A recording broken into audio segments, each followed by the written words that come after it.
America just opened its emergency oil tank, the largest coordinated release in history. Oil price went up anyway. After 1973, when Arab nations cut off oil to the US and prices quadrupled overnight, America made one decision: never get caught short again. They built the Strategic Petroleum Reserve, crude oil stored in underground salt caverns in Texas and Louisiana. The world's largest emergency fuel tank buried underground. Right now, it holds around 415 million barrels. The US alone burns through roughly 20 million barrels every single day. The Strait of Hormuz is a 33-kilometer wide choke point. About 20% of the world's oil passes through it daily. That's roughly 17 million barrels. When that closes, the shortfall is immediate. To contextualize this, India imports over 85% of its oil. Japan, South Korea, most of Europe, all dependent on this passage. The moment the strait shuts, you don't lose a little oil, you lose a fifth of global supply overnight. In March, the Trump administration announced a release of 172 million barrels from the SPR, coordinated with 31 other countries, making it a global release of about 400 million barrels. The largest coordinated emergency release in history. Now, reel it back.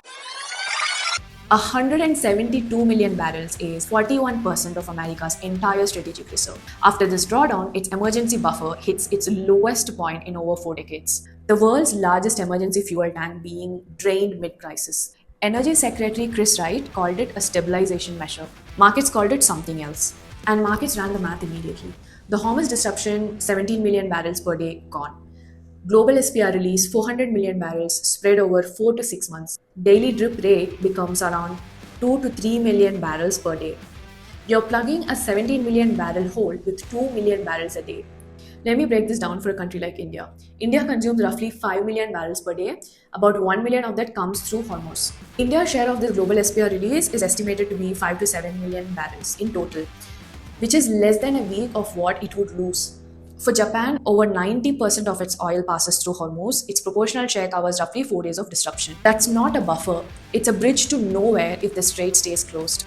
Watch what happened the day the announcement dropped. Oil didn't fall, it went up 5%. Brent hit $92. That's a market way of saying we see through this, designed to boost sentiment when traders are nervous. Biden did this in 2022, released 180 million barrels over 6 months. Gas prices fell 17 to 42 cents per gallon, then fully rebounded. Because you can't pipeline emergency reserves through a closed strait. The supply problem was physical, the solution was political.